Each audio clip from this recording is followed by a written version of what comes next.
Escureceu demais, acho que vou clarear aqui. Prezados amigos, estamos iniciando mais um evento da Amicus, Encontros de Cultura.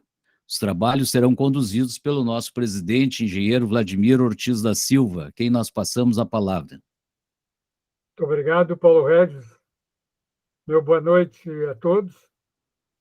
E para nós da Amicus é um prazer termos, na noite de hoje, uma figura exponencial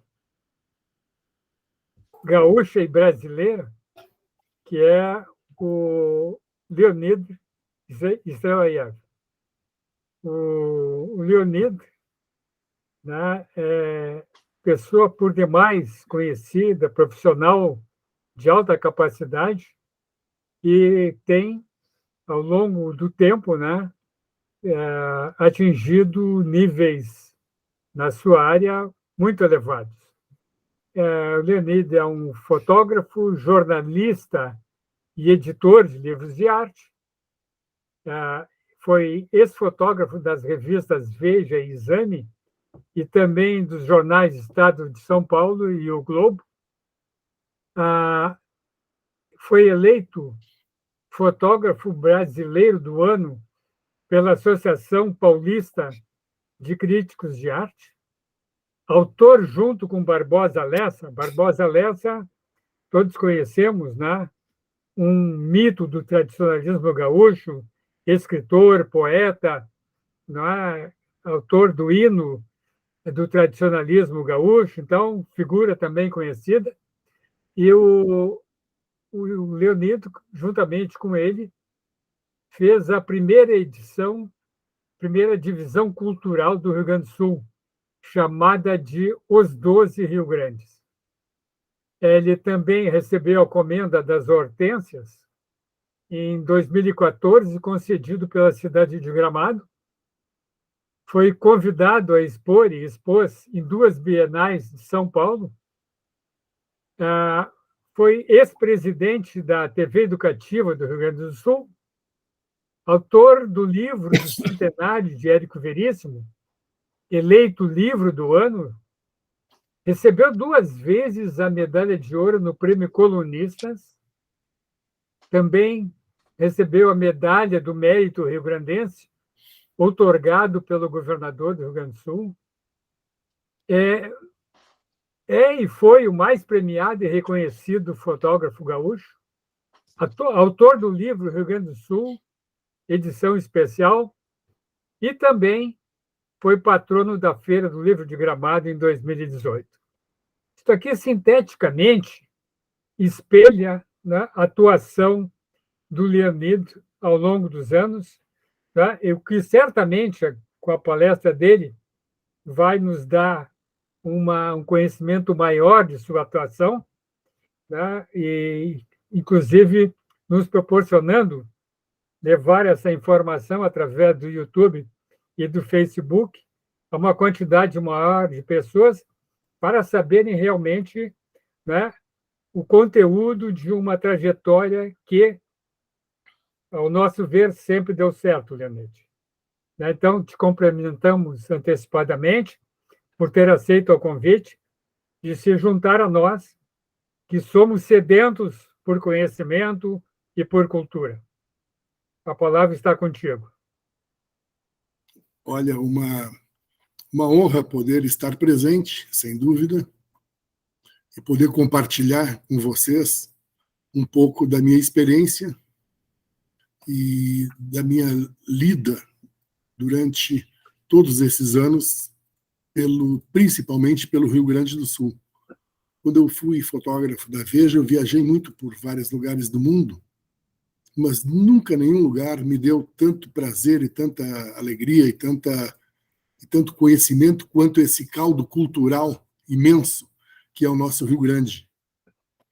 E eu me autodenomino um fotógrafo surrealista. É o meu carimbo pessoal. Muito bom. E resolvi, após alguns anos, usar a minha temática o Rio Grande do Sul, sua terra, gente, lugares, etc. Tanto no meu trabalho profissional, algumas atividades que eu faço na área de publicidade e tal, mas principalmente no meu trabalho autoral, que agora são livros, já estou no 23º livro, com a temática é sempre algo do nosso estado. Nas mais variadas formas. Já fiz um livro sobre o Inter, centenário do Inter, de futebol, já fiz um livro sobre um hospital Moinhos de Vento, já tal, mas sempre tema principal é o Rio Grande e essa imensidão cultural que é o nosso estado. Esse amor pelo Rio Grande eu comecei a ter desde menino. Meu pai e minha mãe são imigrantes, meu pai veio da Ucrânia e a minha mãe é natural da Sibéria. Vieram parar no Brasil. Impressionante essa saga. Vieram com a roupa do corpo. E eu era menino, meu pai me contava muitas histórias da região onde ele morava, uma região que era de trigo. A Ucrânia é uma grande exportadora de trigo mundial até hoje. E meu pai me contava as histórias, histórias do inverno, me contava mentiras também. Dizia que eles prendiam os bandidos com a língua na roda da carreta, de tão gelada a língua grudava. Isso é tudo mentira do velho. Mas, com o passar do tempo, fui começando a ter esse apego por esse lado mais orgânico, digamos, mais lúdico até. E assim foi indo, tal. Quando eu comecei um dia, eu queria ser médico, meu pai era médico também.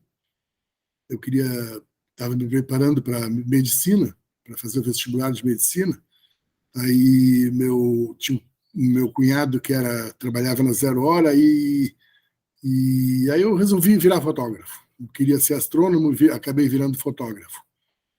E deixei a medicina de lado. E aí comecei a andar muito pelo nosso estado. Logo, um ano depois de eu começar a trabalhar na Zero Hora, eu fui chamado para ser um freelancer da revista Veja, aqui no Rio Grande, e nós atendíamos Rio Grande do Sul, Santa Catarina, Uruguai e Argentina. Argentina e Uruguai, cada semana era uma revolução diferente nos anos 70. E a gente ia muito seguido lá para Revolução. Tupamaro era golpe na Argentina e toda aquela função lá dos anos 70. Mas o trabalho no Rio Grande sempre me encantava. Essa diversidade do nosso estado. Tu está no litoral, daqui a pouco tu anda 20 quilômetros, tu estás nos campos de cima da serra. 20 quilômetros é uma mudança drástica. Tu anda mais 30 quilômetros, tu já está numa região de italianos. Tu anda mais 50, tu já está numa região de alemães e assim por diante.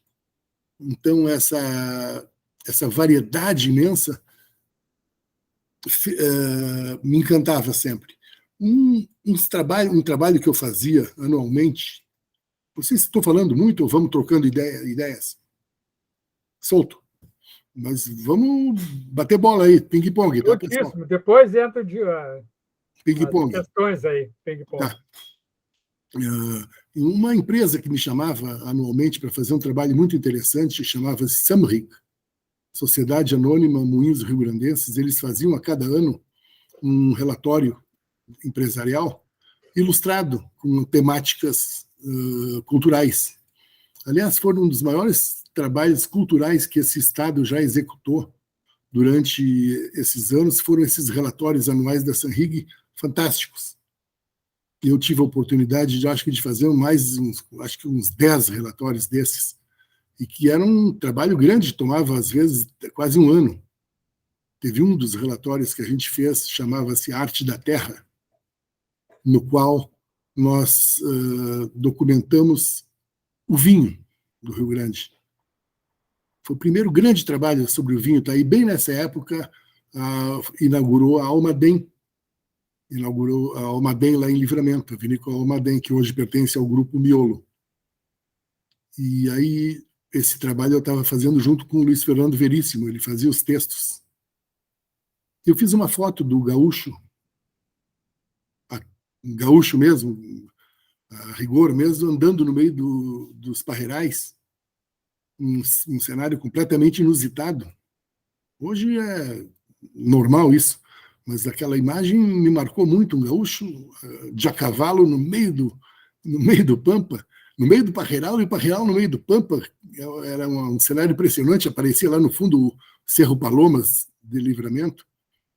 Aí o Veríssimo fez a frase que me gravou e me marcou até hoje. O vinho já chegou na fronteira, mas ainda não chegou no limite. Essa frase ilustrou a fotografia, ou a fotografia ilustrou a frase, que eu acho a segunda opção a mais digna.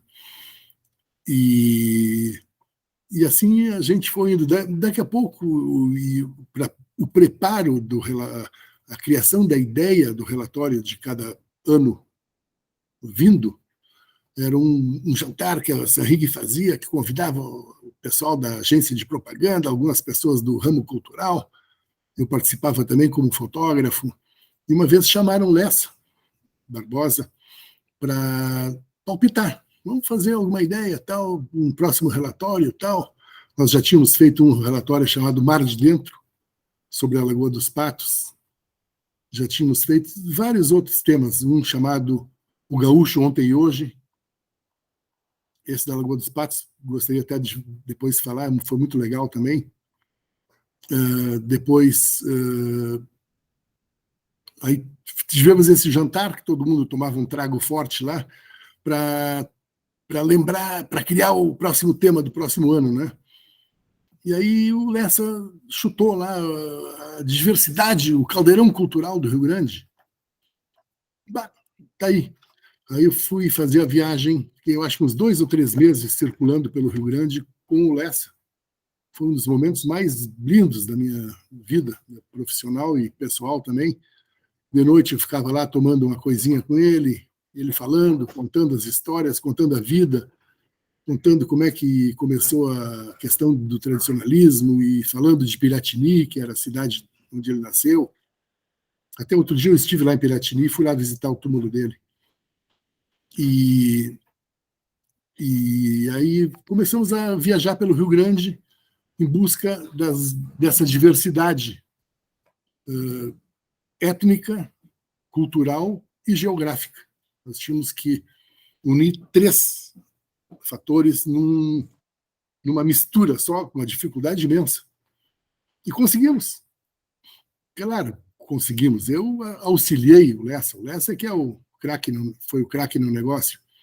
Mas eu dei meus pitacos. E aí se criou...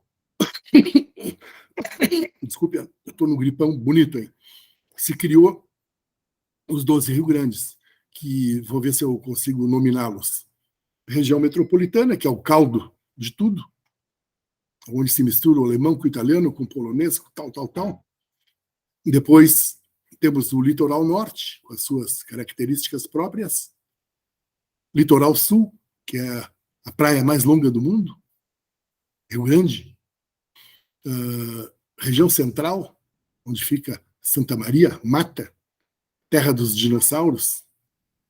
Alto Uruguai, a região mais nova do Rio Grande, onde tiravam madeira, toras de árvores, os balseiros levavam até São Borja, até Uruguaiana. Campos de Cima da Serra, que é um cenário maravilhoso do nosso estado. Missões, Planalto, região do trigo, da soja, e assim sucessivamente, mais outras que agora... Campanha, te imagina? E aí são as 12 regiões, e criamos os 12 Rio Grandes num só. Até foi feito um mapa, com as divisões e tal. Um trabalho maravilhoso, e que realmente foi o primeiro trabalho executado, um mapeamento do nosso estado com essa sua formação, no qual nós conseguimos costurar, como eu falei, a geografia, a etnia e a cultura, que tem um pouco a ver com a etnia, mas também tem as suas diferenças, né? A Após isso, nos outros governos, Secretaria de Cultura do Estado, próprio Departamento de Turismo do Estado também foram agregando novas regiões. Hoje tem 30 e poucas regiões, que é uma maluquice absoluta. Tem até a região região das terras, uma das 30 e poucas regiões que tem no estado é a região das terras. Terra tem em todo o Rio Grande, mas cada governo foram inventando mais e mais e mais e burocratizando um pouco, e hoje é um panelão imenso. Mas essa primeira semente que foi lançada foi muito interessante, muito bonito isso, muito importante até, para a gente conseguir. A região colonial italiana e a região colonial alemã, imagina, é mais uma das 12 que eu acabei não nominando faz pouco, e deve ter mais alguma que não me recordo no momento. E cada uma se entrelaçando com a outra, as missões que iam buscar o gado, aí a história, e o Lessa contando a tranqueira invicta, que era dos Campos Neutrais para baixo do rio Jacuí, para cima e tal, os ladrões de gado. Olha, as histórias que eu fui aprendendo, e com isso cada vez mais me dedicando ao... Tchau, o Daniel, que trabalha conosco, está indo embora. Nós estamos ainda em home office. Então, esse é o resumo dessa história toda dessa divisão cultural do Rio Grande. O Daniel trabalha comigo, ele é diretor de arte. Nós estamos agora finalizando, daqui 2, 3 dias a gente finaliza o próximo livro, que é o 23º, chamado Por Futuros Inovadores. É um livro bancado pela Federação, que está completando 95 anos, é uma entidade antigona, assim, ela é uma entidade mais pesada que as outras, a Fiergs, a FEComércio, elas parece que têm um ar mais light, a Federação é mais carrancuda, digamos assim. Então, o novo presidente está liquidando com isso. Ele está me contratou para fazer o livro da inovação. O que é o livro da inovação? Inovação hoje é a palavra, digamos assim, que está na moda. Há uns anos atrás era competitividade. Primeiro começou com qualidade total. Era o Jorge Gerdau, qualidade total. Depois veio competitividade. Agora é innovation, inovação. E realmente a inovação é importante, claro. Tanto como a competitividade na época ou a qualidade total também foram. Então, eu estou buscando tudo o que se refere a esses aspectos da inovação. É o Salt Summit, o Gramado Summit, que aconteceu aqui, o Tecnopuc. Tecnopuc é um hub de inovação fantástico, é uma usina de criatividade, tem 60 e poucas startups lá dentro. A Tecnocinos, e sucessivamente a Univates, agora lá de Lajeado, uma nova universidade que também tem um novo projeto de inovação no Rio Grande, metaverso e NFT. Então, misturando tudo isso com textos dos reitores dessas universidades e algumas personalidades convidadas para fazer texto. Eu estou fazendo esse livro junto com o jornalista Túlio Milman. Ele é o curador de conteúdo do livro, né? E vai ser uma peça bem interessante, digna para estudantes, para jovens, em pequenas empresas. A gente está conseguindo concentrar tudo o que se refere a essa temática dentro do panorama econômico, cultural e social aqui do nosso estado. O próximo livro que a gente já está sendo cutucado aqui são 2 projetos. Um eu estou tocando junto com o Alcicha Wishi, que é o livro dos 150 anos de nascimento do Santos Dumont, que ocorre agora em julho próximo. E eu sempre brinco que eu faço meu livro lá na Avenida José do Patrocínio. Tem que ter o patrocínio. Então, nós estamos já buscando o José do Patrocínio, que é o Aeromote. Hoje, exatamente hoje, quinta-feira, a Aeromote é uma indústria de componentes aviônicos, de aviação. Ela está sacramentando a construção de uma fábrica de aviões, onde era o terreno da antiga Ford, em Guaíba. Então, imagina o Rio Grande do Sul para começar a fabricar aviões, olha que legal, sobre o know-how de uma empresa que já existe lá, Diamond e tal. Mas então, eu acho que vai cair que nem uma luva para a Aeromote, e eles começam a construção da obra no ano que vem também. Então, é um projeto muito legal. Infelizmente, a gente vai ter que ir a Paris fotografar lá, porque em Paris estão hoje as maiores lembranças do Santos Dumont. Tem a Avenida Santos Dumont, bom, aqui também tem a estátua, tem o resto lá do 14 bis, tem o não sei o quê, tem o campus de Bagatelle, onde ele começou a voar, e as memórias, grande parte das memórias do Santos Dumont estão lá. Esse é um projeto que espero que dê certo, acho que vai. O José do Patrocínio vai nos ajudar aí. E um outro projeto que eu estou tocando também são os 200 anos da imigração alemã. Esse é um trabalho lindo de fazer. Tem aqui no nosso estado uma associação dos municípios do Vale do Rio dos Sinos. São 13 municípios aqui da região ali, de Novo Hamburgo, ali, Sapiranga, aquela Campo Bom, e etc. ali, Estância Velha, Ivoti. Então, a Associação dos Municípios me chamou para a gente desenvolver esse projeto junto, para que se faça um livro de conteúdo mesmo. O tema é fantástico.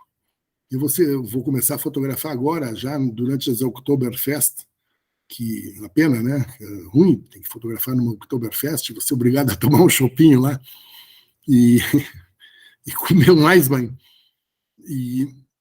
Eu vou ficar fotografando dessa Oktoberfest, agora de 2022, até a Oktoberfest de 2023, para eu ter um ciclo de um ano de trabalho, no qual eu pegue o inverno, o verão, a primavera, o evento, tal. É um ano, tem todo um ciclo. Entende, né? Desculpe. Então, nós temos encabeçados já esses 2 trabalhos a serem feitos. E eu aprovei agora, nesses dias também, na Lei Rouanet, um livro chamado Olhares, que é um livro da minha história fotográfica. Consegui uma aprovação na Rouanet aí, e já estou acertando com a Stihl, fábrica de motosserras, para a Stihl bancar esse projeto aí, que é um livro que vai contar 50 anos do Rio Grande em imagens, que eu tenho desde o início, eu estava revendo agora um trabalho que eu fiz em 1970 e poucos, no Hospício São Pedro. O Hospício São Pedro, naquela época, hoje ele está praticamente desativado, né? Não por falta de louco, né? Eu devia ter 2 ou 3 espaços para conter esse polvaréu aí, mas brincando. Mas eles tinham lá na época um pavilhão que era assim um lugar secreto, digamos assim, era um orçamento secreto, onde ficavam os realmente recuperáveis. E eu me hospedei lá 2 dias. Me internaram lá ficticiamente. Eu conheci o médico lá que coordenava. E eu fui com a câmerazinha, clique, fiz um ensaio maravilhoso, mostrando essa realidade brutal. Tudo em preto e branco, tipo aquelas imagens do Sebastião Salgado, assim, aquelas imagens densas, fortes, coloras sem cor, assim, escuras, duras. Esse trabalho até eu fiz a exposição em São Paulo, chamada Profissão Louco. Naquela época ainda podia falar assim, hoje já não é muito politicamente correto, né, citar dessa forma. Mas naquela época era diferente, anos atrás não era tão aquela questão do politicamente correto. Hoje eu não faria com esse nome, né, claro. Inventaria um nome mais light. E depois essa exposição eu levei para Londres também, numa Photographers Gallery, que é uma considerado uma das maiores e mais importantes galerias de fotografia do mundo que existe até hoje lá. E rendeu uma mídia boa na época, tal. Eu estava revendo agora também um livro, um álbum, uma exposição que eu fiz chamada Porto Alegre, Caras e Coroas, no qual eu fotografei diversas figuras da nossa cidade, conhecidas não só por político ou por valores empresariais, mas tinha até um vendedor de bilhetes que todo mundo conhecia, o Bataclan, da Rua da Praia. E aí vai, série de figuras, a dona Palmira Gobi. Estou falando bastante de coisas do passado, porque eu estou exatamente nesse momento fervendo na minha cabeça e resgatando essas temáticas todas que já estavam quase esquecidas. E a dona Palmira, essa era uma figura maravilhosa, quem não lembra dela, né? Ela dava uma surra em quem judiasse de um cachorrinho ou de um gatinho. E aí vai, pessoal, olha, é uns 55 anos aí de luta. E essa profissão não é fácil, porque a fotografia até hoje ela é uma profissão que não tem um determinado reconhecimento. Agora, uma fotografia já começou a adquirir um certo status de obra de arte e tal. Mas, alguns anos atrás, a fotografia era nada. Hoje já existe até uma galerias, tal, já existe nomes que marcam valores até consideráveis em termos de venda de imagens, etc., né? Mas eu passei por todas essas fases desde o tempo da 0 hora, no qual eu fotografava crime. Eu era o fotógrafo policial, que eu trabalhava das 7 à meia-noite, que é um dos piores horários, que mais acidentes e violências e crimes aconteciam.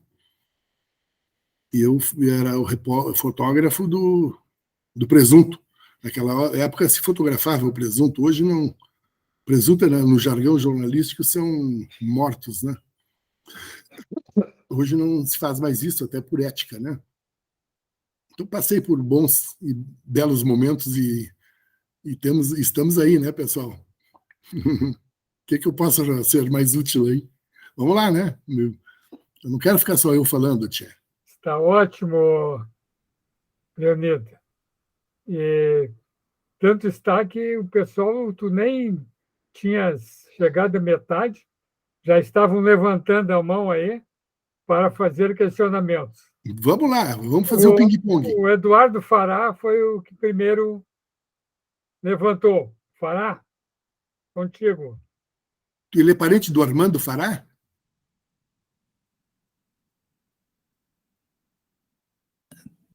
Tem que ligar o microfone, Fará.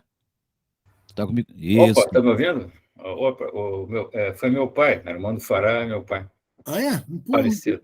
Tá firme, coroa? Não, tá firme no céu. Ou é advogado, não sei se vai para o céu, mas ele não está entre nós mais há algum tempo. Foi meu advogado, junto com o Miltinho.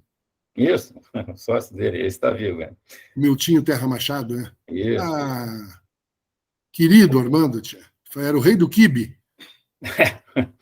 Eu fico feliz que goste dele, realmente o pai é uma pessoa que sempre cativou as pessoas. Eu acho que o maior patrimônio que um pai deixa para um filho é um bom nome. Esse ele, de fato, deixou. Então, gratidão pela sua referência.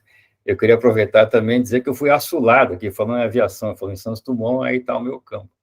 Na verdade, eu tenho observado o seu trabalho de forma mais, assim, quando faz parte dos amigos, a gente aprende muita coisa. Os colegas trazem pessoas bacanas para conversar e amigos, então a gente vai criando uma cultura muito interessante. Aí tem um livro de Fernando Jorge, que é A Lutas, a Glória e o Martírio de Santos Dumont. Eu sempre fui um apreciador dele, não só porque sou brasileiro, mas quando eu estive nos Estados Unidos, eu propus uma discussão na Universidade de St. Louis, quando eu trouxe a ideia de ciências aeronáuticas do Brasil, de quem de fato voou, se foi Santos Dumont ou os irmãos Wright. Aí eles não gostaram da ideia porque acabaram perdendo a discussão.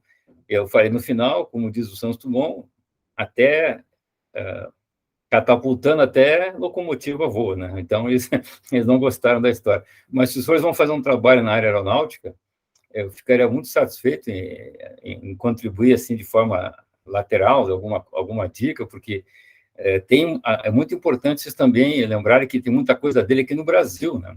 Não só na França. É verdade. É importante isso, sabe? Lá em São José dos Campos tem uma réplica da casa dele, que é igual a que tem em Petrópolis, no Rio de Janeiro.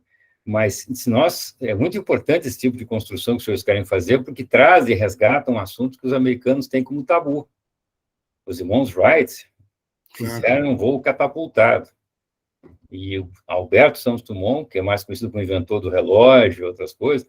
Então, eu fiquei muito feliz. Olha, eu gostaria depois de ter o seu contato mais particular, para que a gente possa acompanhar e desfrutar junto dessa história, porque a aviação nacional brasileira, então eu estou trazendo aqui a Comissão do Direito Aeronáutico do Rio Grande do Sul, não só esse centro aeronáutico que o senhor falou, que querem construir, a Diamond Air são aeronaves pequenas, assim, de aviões a pistão, e tem um mercado muito diferenciado, né? Não é um tipo um Embraer, que faz um avião de grande porte, ou de médio porte, mas é muito importante para o Rio Grande do Sul trazer a aviação de volta para cá. E ficaria muito feliz com o seu trabalho depois e coloca à disposição, com eventual, humildemente, possa contribuir para pesquisa, alguma coisa de estudo específico, com contato, inclusive, na própria França, lá, com colegas que moram lá, que podem ajudá-las a fazer um bom trabalho. Que legal, eu gostaria mesmo de poder, amanhã, depois, trocar uma ideia com o senhor mesmo. O Regis tem aí o meu telefone, então depois eu pego o seu telefone e eu lhe ligo ou mando um WhatsApp. Parabéns pelo seu trabalho e gratidão por sua generosidade estar conosco aqui. E obrigado, saber que o pai ele ajudou nas suas necessidades, e não só isso, ele não está entre nós fisicamente, mas com certeza o que ele deixou de bom está entre todos nós. Né? Eu gostava muito do Armando, muito, né? Gente boa. Seguidamente, a gente falava até fora essa ação judicial aí na qual ele me representou. Que honra. Gratidão. Legal. Muito bem. Muito bom, Fará. Essas trocas de informações, né, recordações são sempre interessantes. Esses nossos encontros têm propiciado a ocorrência dessas questões. O próximo a fazer pergunta é o Paulo Regis. Obrigado, Vladimir. Quero, inicialmente, Leonide, registrar aqui o nosso orgulho como gaúcho brasileiro do teu trabalho, que a gente sabe que transcende as fronteiras do Rio Grande do Sul, e já foi objeto de premiação em várias feiras e vários eventos, né? Então, isso é um orgulho para todos nós, gaúchos. Falavas há pouco no Alciche Wish, né?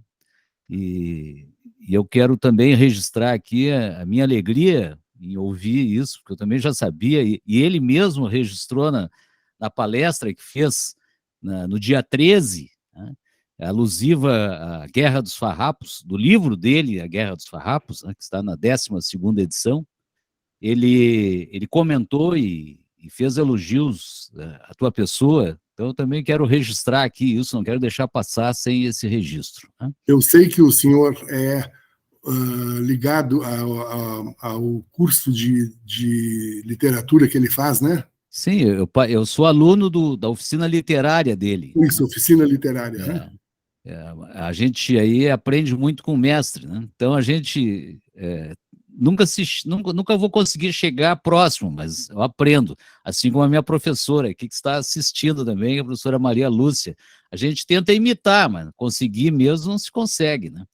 Mas a minha pergunta específica seria o seguinte, sobre as lentes de um fotógrafo, né? De quem viveu muito próximo, né, do nosso grande escritor gaúcho, o Érico Veríssimo. Como é que foi essa relação, né? Eu sei, e isso é dito, inclusive, já foi inclusive escrito no seu livro sobre o Érico Veríssimo. Havia uma proximidade muito grande, e ele parece que lhe considerava o fotógrafo dele, né? Não havia outro, né? Fale um pouquinho, por gentileza, sobre sobre essas particularidades, né? Porque todos nós, a gente tem um carinho muito grande, porque essa saga do Tempo e o Vento passou por todos nós conhecemos, né? Então, a gente debita aqui um carinho muito grande pelo Érico Veríssimo.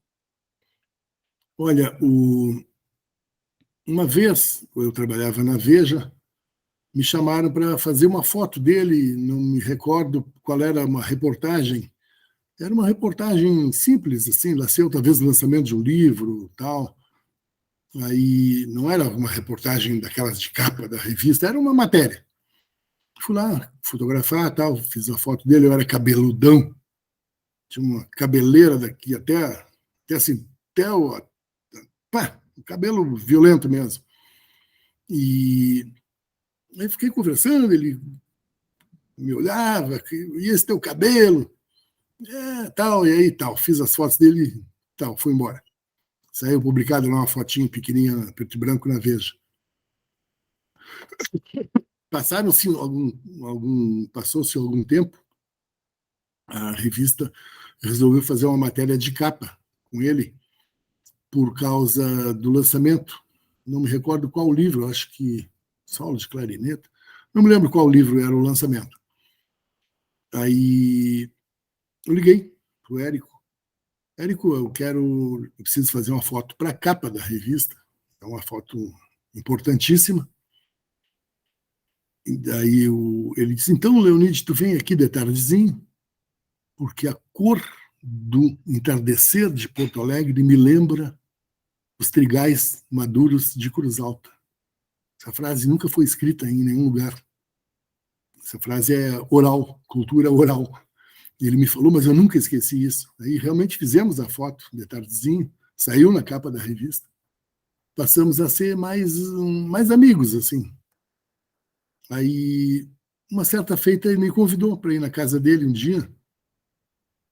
Talvez por eu ser uma figura estrombólica, ele gostava de receber pessoas das mais variadas laias, digamos, não é laias, não é essa palavra, das mais variadas áreas.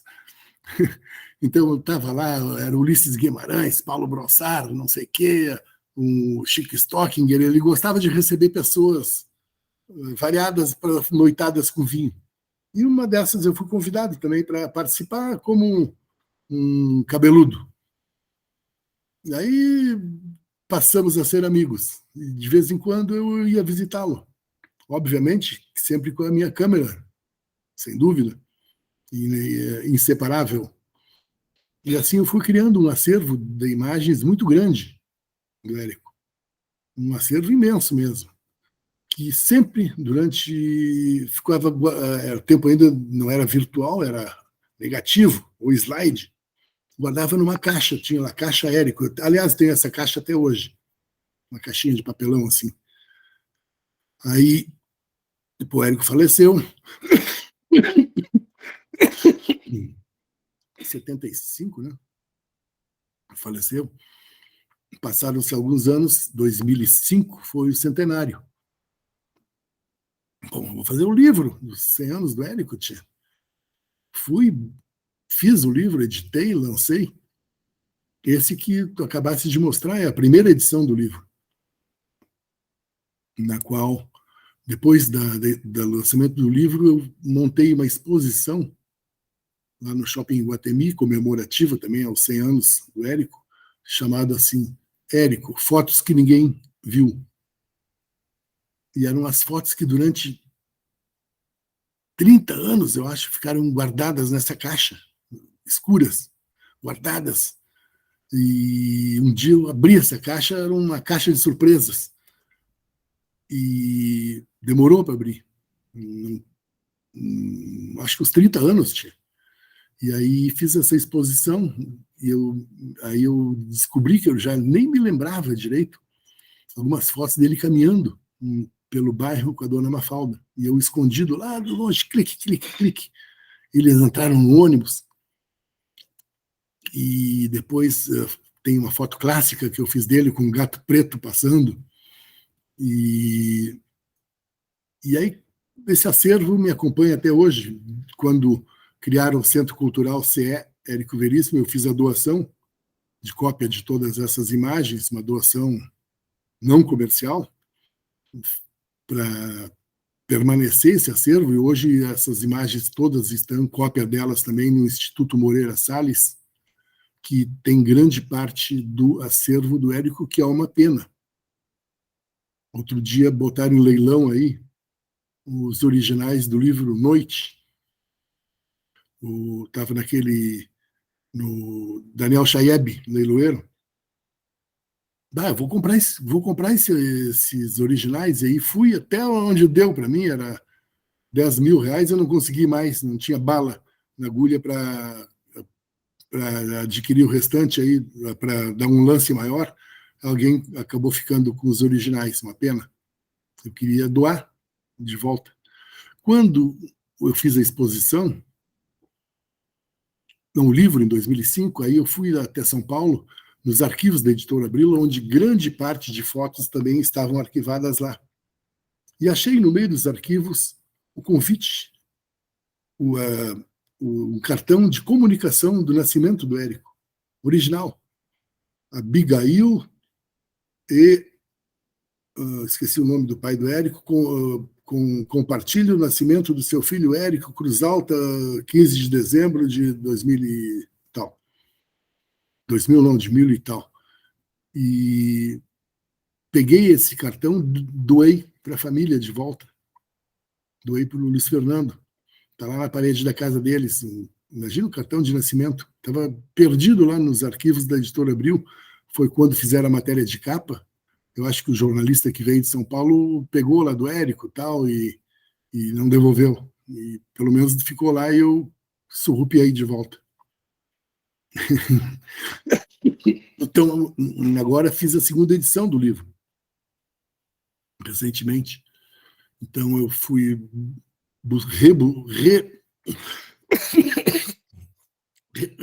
desculpe, recapitulando as frases do Tempo e Vento. Era uma frase que dizia assim, por exemplo: era a hora em que a paz do céu descia sobre os campos. Sons e cores se amorteciam numa surdina. As sombras começavam a tomar tonalidades de violeta. Então, fui captando essas imagens, essas frases, pescando elas e buscando imagens que eu já tinha, ou fazendo algumas novas, tentando descaradamente ilustrar ou interpretar as palavras do nosso gênio da literatura, com a cara de palminha. Mas eu tinha que fazer. Imagina querer interpretar ou querer ilustrar o mestre da ilustração, porque eu digo que o Érico era um grande fotógrafo. Por quê? Porque ele, para mim, o resumo da obra do Érico é cenários reais e personagens imaginários. Ele retratava os cenários do Rio Grande com maestria, as cores, o Pampa. E lá dentro disso ele inventava uma figura que não existia. Na Terra, o tal outro Capitão Rodrigo, lá sei eu quem mais. Então, é cenários reais, personagens imaginários. Para mim, esse é o resumo da ópera.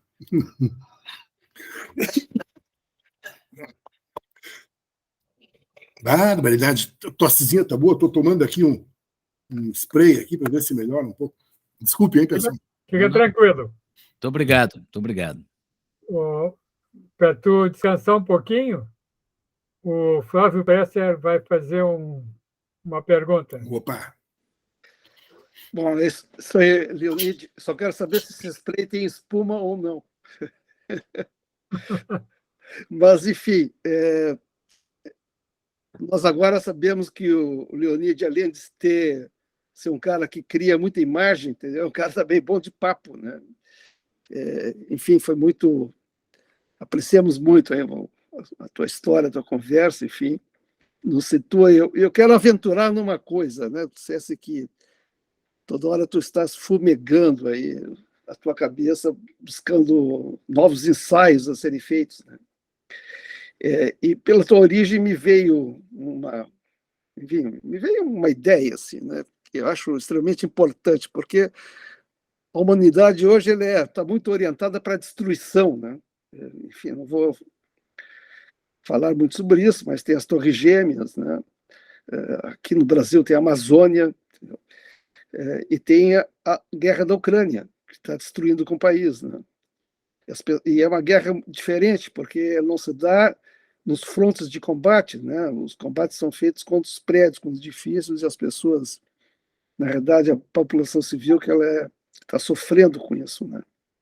Com essa agressão, né? E tem um país a ser reconstruído, né?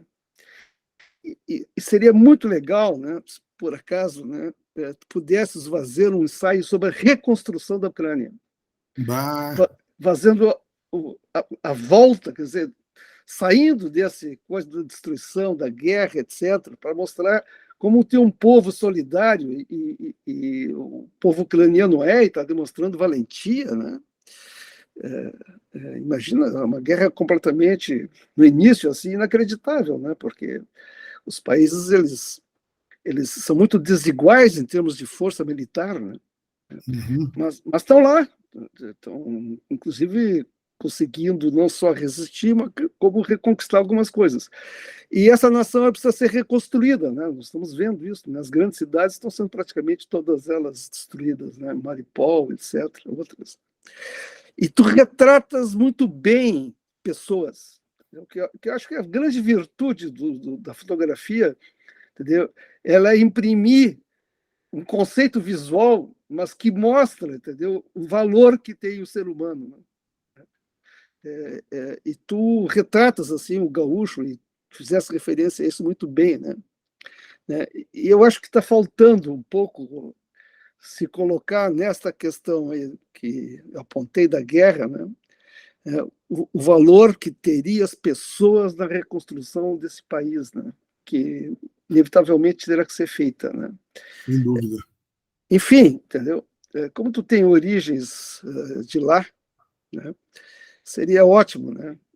Óbvio que tu tem que ter apoio de novo, né? O Zé Patrocínio, mas acho que não faltaria, entendeu? Eu acho que não faltaria, sim.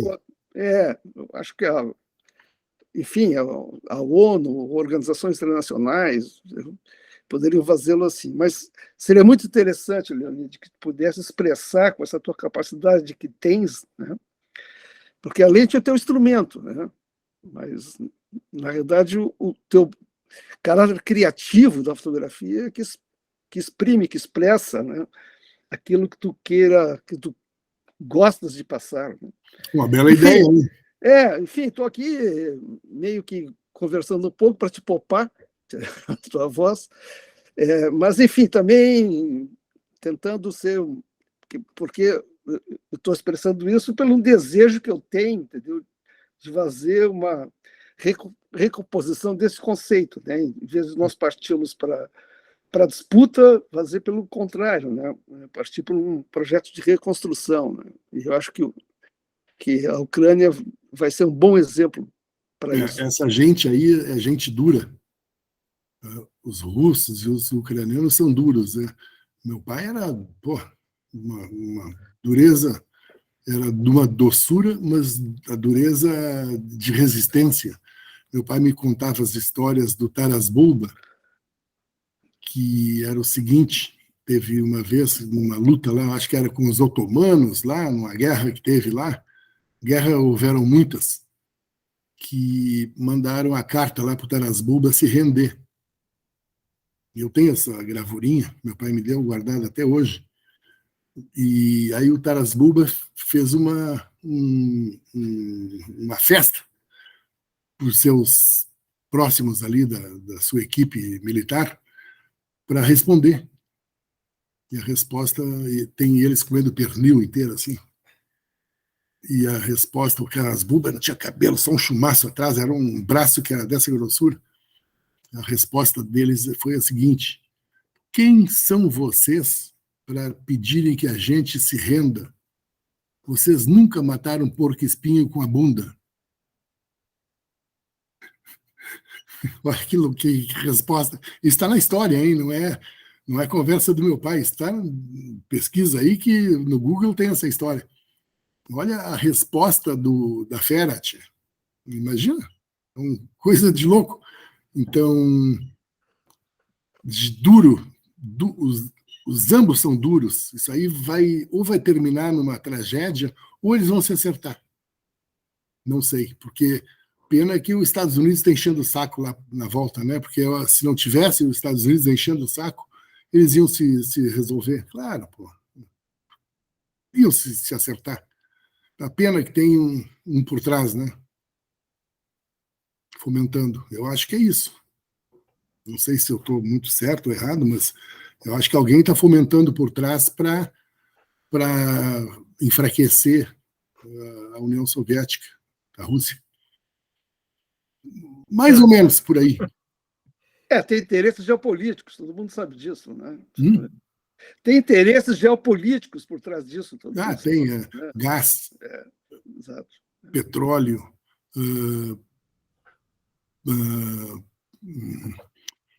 energéticos para lavoura, como é que chama? Fertilizantes. Fertilizantes, imagina, até o Brasil importa fertilizantes de lá. Trigo, maior produtor, acho que é o maior produtor mundial de trigo depois do Canadá.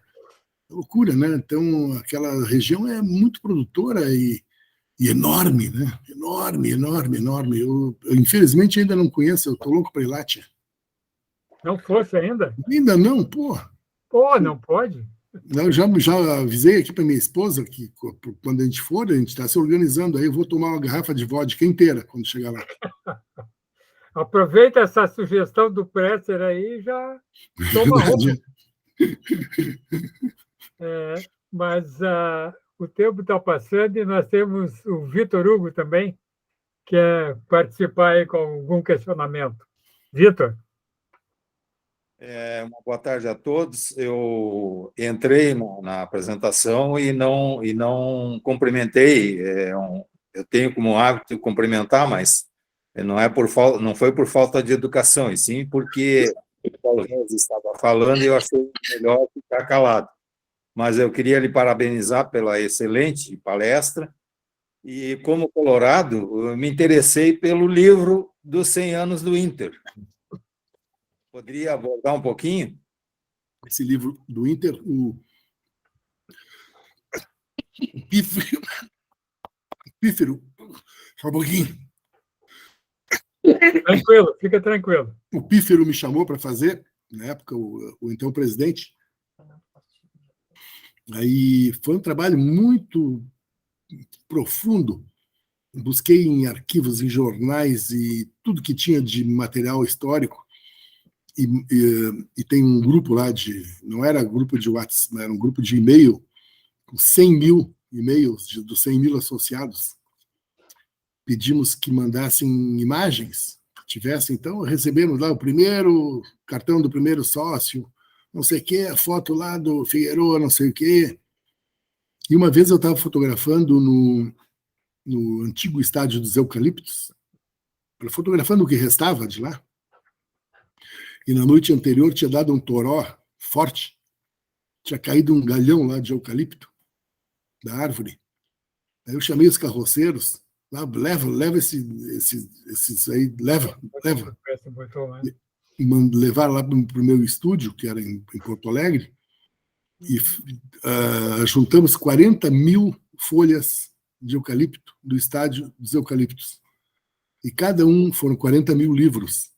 E cada exemplar, até hoje, tem uma folhinha de eucalipto do estádio dos Eucaliptos. Os textos do livro foram feitos pelo Veríssimo, que é um tarado, colorado tarado. Então, e ele testou ali essa folha original, tal. Então, por causa desse pequeno detalhe, esse livro recebeu um prêmio nacional chamado Prêmio Colunistas, que é hoje considerada a mais importante premiação de marketing do Brasil, por esse detalhe. E acho que talvez não só por isso, porque era um livro bonito mesmo. E aí a edição está esgotada. Eu não tenho mais exemplares, eu devo ter uns 2 ou 3 que eu guardei como reserva. Mas eu prometo que eu vou conseguir com alguém. Prometo. E o senhor vai receber um, Vitor Hugo.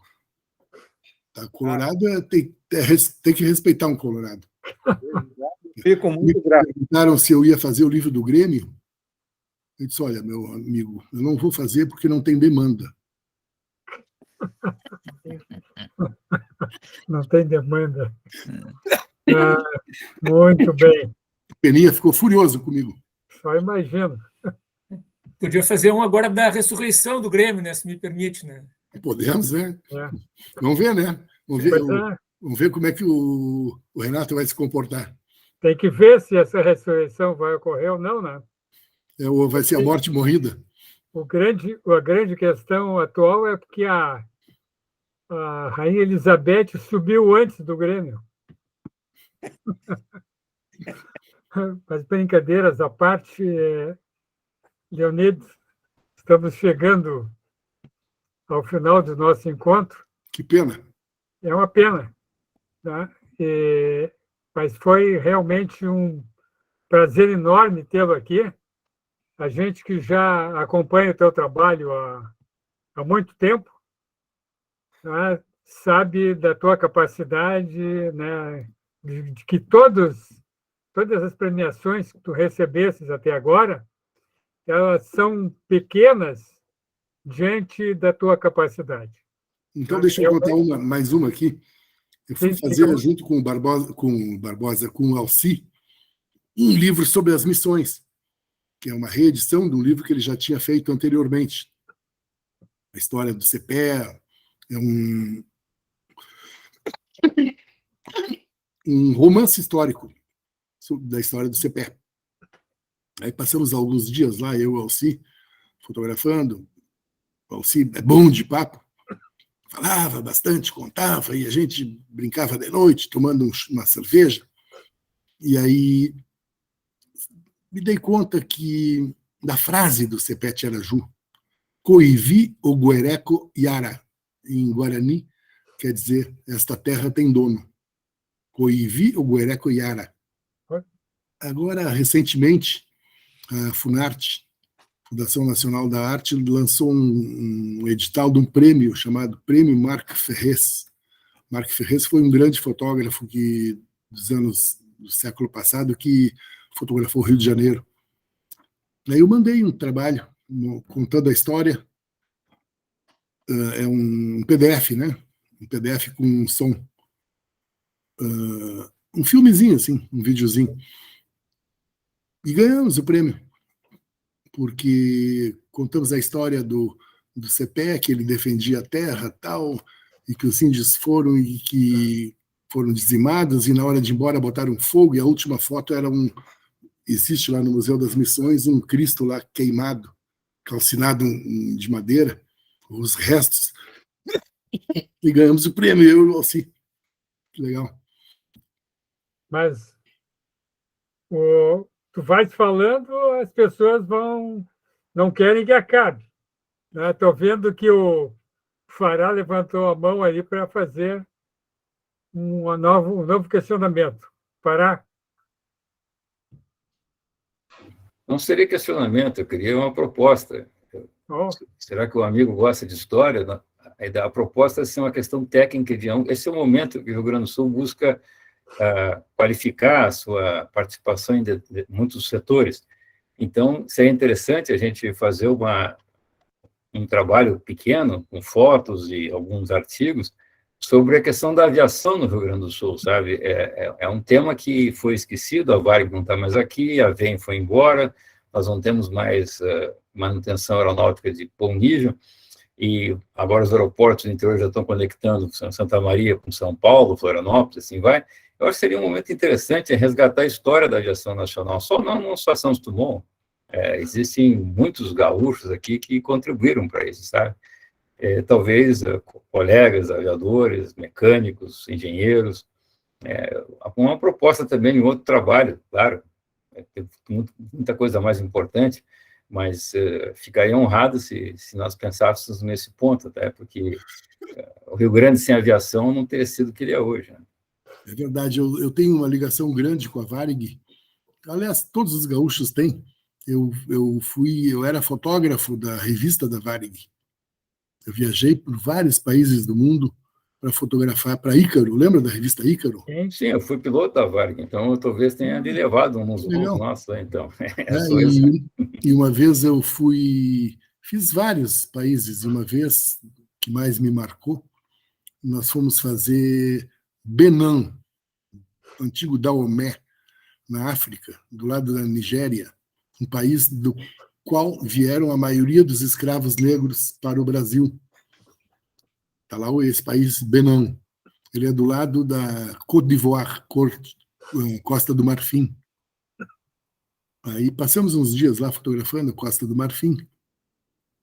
O Benin, fiz o trabalho. E aí tinha a agência da Varig em Costa do Marfim também. Queriam que eu e o jornalista, fôssemos lá para Costa do Marfim, mas o jornalista não podia, porque ele era do Estadão lá de São Paulo, fazendo um freelancer. Aí ficou marcado para uma outra época mais adiante. Aí a gente ia para Abidjan. Aí marcaram o nosso voo para Abidjan, depois transferiram. É o avião aquele que caiu, rapaz. Aquela história antiga, que na verdade eu tenho tido um relacionamento com uma colega que estaria naquele voo e não foi. Aí foi a amiga dela, que era filha de um comandante famoso, que apareceu no voo. Depois... Como é que são as coisas? Né? Depois a minha esposa, Rita... a minha esposa Rita, que faz os projetos culturais para nós, nossos, ela foi chamada agora pelo pessoal ali do Boulevard Laçador, onde tem um Douglas DC-3 pousado ali, e ele ia, a dona mulher do falecido Marcelo Zafari, que é a dona ali do shopping, a Zafari, eles detêm o acervo do Museu Varig. O que tem lá é impressionante. Tudo empacotado e guardado. Está tudo sob júdice. E o acervo, que é desde etiquetas até peças de avião e uniformes, e aí vai. E a minha esposa está fazendo uma lei Rouanet para movimentar esse acervo aí, mas empacou por causa dessa questão jurídica aí, tá tudo sob júdice. Então empacou. Mas é uma pena, tá? É assim, esse acervo fantástico vai se dilapidando. Eu tenho algumas peças ainda da Varig, eu tenho um chapeuzinho e tal, que eu ganhei uma vez. E eu viajei muito pela Varig, eu adorava o voo 100. O voo 100 da Varig é o luxo do luxo. É o voo que saía às 10 da manhã do Rio de Janeiro, em direção a Porto Alegre, direto. Chegava ao 12:10 em Porto Alegre, e é o único voo que tinha churrasquinho. Porque é o voo do Rio de Janeiro para Porto Alegre, da Varig de Porto Alegre, e as madame de Porto Alegre, elas iam lá passar uma temporada no Rio, levavam casaco de pele em janeiro, chegava em Porto Alegre com casaco de pele na mão, só para fazer onda, dizendo que estava chegando da Alemanha ou dos Estados Unidos. As madames de Porto Alegre faziam isso, hein? Tu lembra do voo 100, Fará? Claro que eu me lembro. Tem o camburão também, que a gente fazia. O camburão, voo para Brasília, que a gente fazia São Paulo, Brasília. Esse era o camburão. Existe cada avião, cada roda tinha um nome específico, mas eu posso dizer para vocês, como cidadão, que agora estou voando de passageiro, que Porto Alegre está meio periférico, né? Observe que os voos diretos para nós aqui estão mais complicados. Graças a Deus existe uma companhia aérea europeia que faz o voo direto de Porto Alegre para a Europa, já nos facilita. Mas aí eu acho que isso é interessante, porque o centenário da aviação, que seja, então, quando tiver tempo na sua escala, no seu tempo de trabalho, podíamos pensar juntos aí numa ideia de memórias da aviação gaúcha, né? Lembra dessa Varig? Assim, mas quando fala aviação, não falo só de aviação os pilotos, tem que falar os mecânicos, os caras que cuidam do aeroporto, o seu Getulino lá de Uruguaiana. A gente tem que tornar, as pessoas têm que conhecer a nossa história aqui, entende? essa juventude de hoje, ela não conhece a história. Só a narrativa que contam para eles. Aeroporto de São João, eu ainda peguei o aeroporto de São João, campo de aviação. Tem vários, então tem muita coisa bonita. Olha, prazer em reencontrá-lo aqui. Talvez tenhamos nos encontrado na Varig, ou até no escritório do pai, não sei, eu estou lembrado, mas, de qualquer forma, muito obrigado por compartilhar a sua experiência, e gratidão aos amigos, sempre por trazer pessoas que contribuem para o nosso momento. Então, todo o tempo que a gente está aqui junto, a gente está investindo na amizade, no conhecimento, na cultura, e, acima de tudo, na reconstrução, né? Como diz o Pressa, estamos na época de destruição, então vamos construir, né, em vez de destruir, né? Muito obrigado. Fará, me manda pelo Regis o teu e-mail, que eu vou mandar amanhã ou segunda, a apresentação do projeto do livro do Santos Dumont, para que tu conheças o projeto. Muito obrigado. O professor Paulo Regis já está autorizado aí a fazer a conexão, já que é o dono, mestre de cerimônias, né? Muito bem. Estamos, então, chegando ao final do nosso encontro e conseguimos, né, mergulhar na história do Rio Grande através não apenas das lentes, né, mas também deu para perceber a capacidade da palavra que tem o Leonide.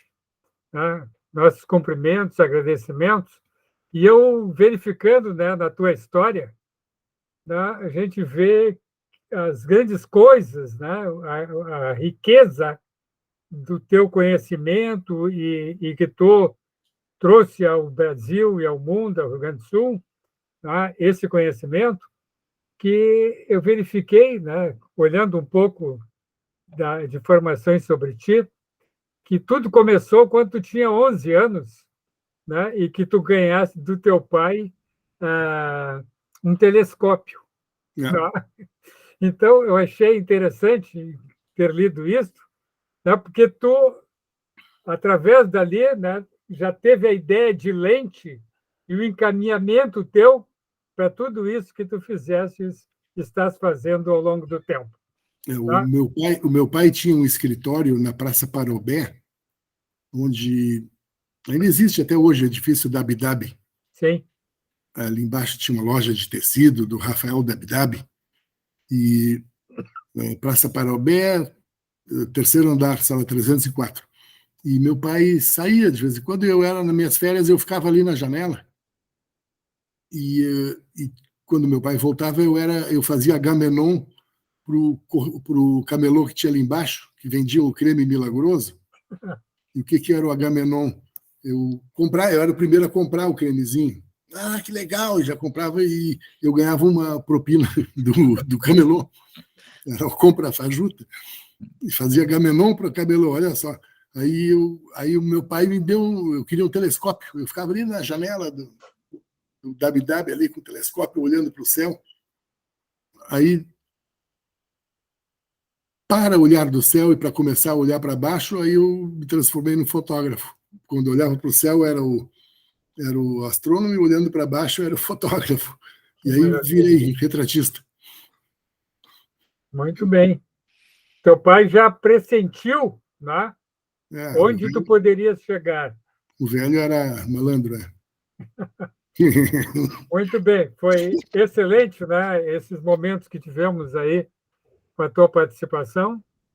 Né? Enfaticamente, em nome do grupo, agradecemos, né, a tua participação. Que orgulho meu, que alegria. E vamos em frente. Muito obrigado. Muito alegre e feliz mesmo de ter compartilhado com vocês isso, com essas pessoas tão queridas, vocês todos aí. E o livro está prometido para o homem ali, hein? Tá prometido. Bom. Não é promessa de carioca, hein? Sabe como é que é a promessa de carioca? Vai lá em casa! Vai lá em casa! Falamos! Nunca mais. Eu passo a palavra agora ao Paulo Regis para encerramento do nosso encontro. Obrigado, Vladimir. Nós expressamos nossa gratidão ao fotógrafo, jornalista e editor de livros de arte, Leonide Streliaev, pela instigante palestra proferida. Agradecemos e registramos a participação dos gestores da Micos, bem como das seguintes presenças: José Truda Palazzo, que está nos acompanhando da Praia do Forte, lá na Bahia, Rosa Ortiz, Heloísa Machado Rosa da Silva, e a professora Maria Lúcia Castanha Wortmann, que hoje está prestigiando o nosso evento. Por derradeiro, nós informamos que oportunamente divulgaremos o nosso próximo evento. Amigos, nossos trabalhos estão encerrados e desejamos a todos muita saúde e uma boa noite. Até breve. Valeu. Boa noite, pessoal. Obrigado. Parabéns, excelente. Tchau, pessoal. Abraço. Saúde. Que alegria.